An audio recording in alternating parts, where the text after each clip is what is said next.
I think a lot of cross-country downhill skiers can probably relate to the following experience.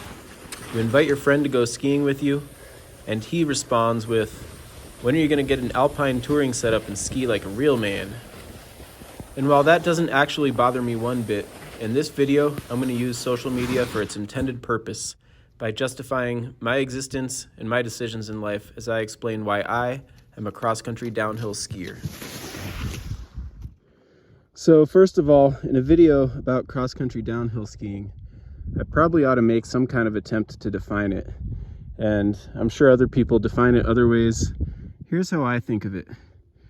I think of a triangular spectrum between other winter sports, where maybe up here you've got downhill alpine skiing. Over here, maybe you've got ice skating. And over here, you've got snowshoeing. And to me, cross-country skiing embodies this middle space here where you can tour efficiently, like with ice skating. You can climb pretty well, like with snowshoeing. And you can still go downhill, like with alpine skiing. Of course, when it comes to the spectrum I just explained, cross-country downhill might not do any of those things quite as well as those things themselves. Those things are more specialized. Cross-country downhill is for the skier who wants to ski anywhere and everywhere and be able to do it all. And that requires some compromises. Waxed or scaled skis and even skins aren't going to be as grippy as snowshoes, but they might be more floaty, and they'll definitely be more glidey and more efficient. But they won't be as glidey as ice skates. But you also can't ice skate where I am right now. And skiing is pretty efficient, but that only works in certain conditions, not anywhere and everywhere. And then on the downhill, alpine setups are easier, especially on firm snow, but they're so inefficient on the tour that you almost end up, I think, tempting yourself maybe into downhill situations that aren't the safest. With cross-country downhill skis, I can still get that downhill thrill, and the challenge makes it even more fun to do these low-angled slopes. I'm happy if I find a slope where my momentum continues enough that I can throw in a few turns. At its heart, cross-country downhill is a way to explore and have fun in the backcountry. And I would argue that it's the best way to explore and have fun in the backcountry. The obvious reason is that cross-country downhill gear allows you to have a decent amount of fun on the approach or the tour and the descent. I don't want to disparage long, skinny cross-country gear that's intended for inbounds groomers. That stuff is great on firm snow and it's more efficient than cross-country downhill gear, but it's not as good on the descent and it's not as good on soft snow. And then on the other hand, you have alpine touring gear, which is great for doing a lot of vertical, but because it requires a transition between the up and down, it's not as useful for yo-yo laps or low-angled terrain where maybe you have catwalks. And just on a personal note, I've always felt that doing parallel turns in powder was a little bit awkward, as you can see me trying to do right here. The telemark turn on cross-country downhill gear just feels natural in soft snow. And soft snow is what backcountry skiers ski more than anybody else.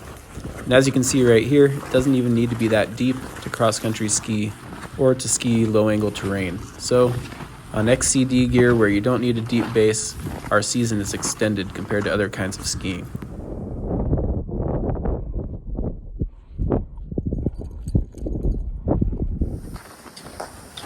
I'm going to talk about the "so can you" part of why I'm a cross-country downhill skier. So if you're watching my skiing right now, or if you've paid attention to my skiing over the last couple of years, It's no surprise when I say that I have not always been a skier. I was born in the tropics in Africa and lived there for about 9 years, after which I lived in Florida through college. So I did not have much opportunity to hone my skiing skills, nor did I have any interest. I moved to Colorado because I loved hiking, and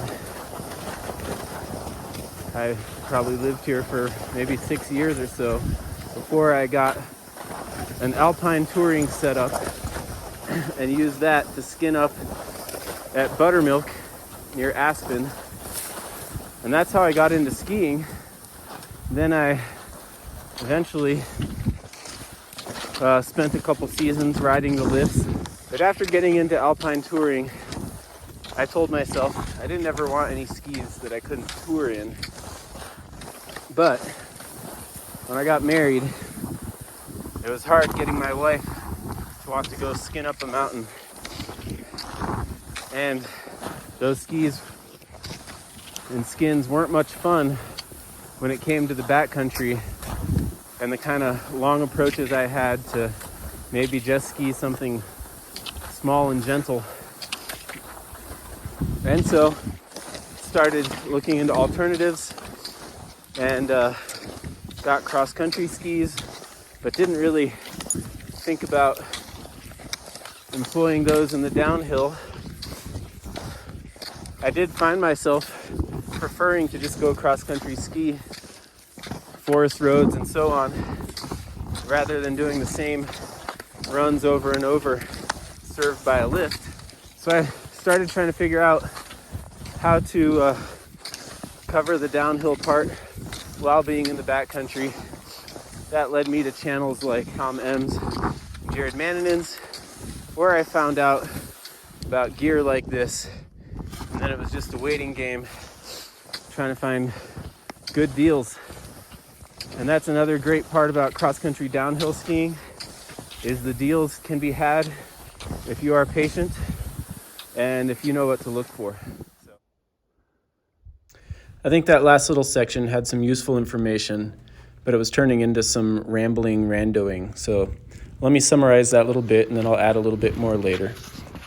Basically, if a kid from the tropics with no experience and a very limited budget can get into a sport like this, then so can you. I'm sure there are some considerations that I haven't mentioned, like age or geography or climate, but you can sort those details out for yourself.